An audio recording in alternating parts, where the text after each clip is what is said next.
Hi guys, welcome to our channel. నేను అలా morning లేసానో లేదో మా పెద్దమ్మ అయితే దోశ పిండి ఇంకా వైట్ చట్నీ తెచ్చిచ్చేసింది. అదే ఏం సరిపోతుందిలేని నేను ఎర్ర చట్నీ చేద్దామని అయితే చేస్తున్నాను. 2 ఎర్రగడ్డలు, కొన్ని ఎండుమిర్చి తీసుకుని మిక్సీ అయితే పట్టేశాను. నేను ఆ రెండింటితోనే చేస్తాను. ఇంకా పట్టి కొద్దిగా ఉప్పు వేసేసి కొద్దిగా చక్కెర వేసాను.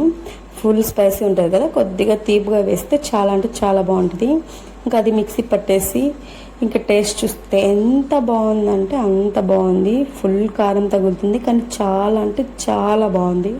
ఇంకా అలా బయటకు వచ్చాను లేదో మా అల్లుడు అల్లరి చూడండి, ఫుల్ అల్లరి. ఎక్కడున్నా మా అల్లుడు అల్లరి మాత్రం కనిపెట్టేయచ్చు. ఇంకా పని అయిపోయిందో లేదో మేడపైకి వచ్చేసి గుడ్డలు అయితే ఆరేస్తున్నాను. ఇంకా గుడ్డలన్నీ ఆరేసి ఇంకా వెళ్ళేసి మొహం కడుక్కుందామని అయితే మొహం అయితే కడిగేశాను.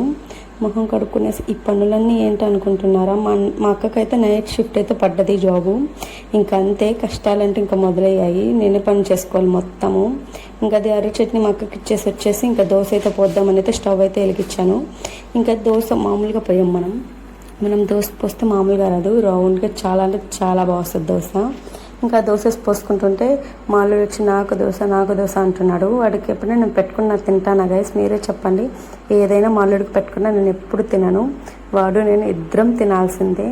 ఇంకా దోశ మంచిగా పోసేసుకొని చూడండి డ్యాన్స్ వేసుకుంటూ పోసేస్తున్నాను. ఇంకా మంచిగా రౌండ్గా అయితే తీసాను. అది మామూలుగా మడత పెట్టాం, మనం రౌండ్గా తీస్తాం దాన్ని. చాలా అంటే చాలా బాగా వచ్చాయి దోశలు.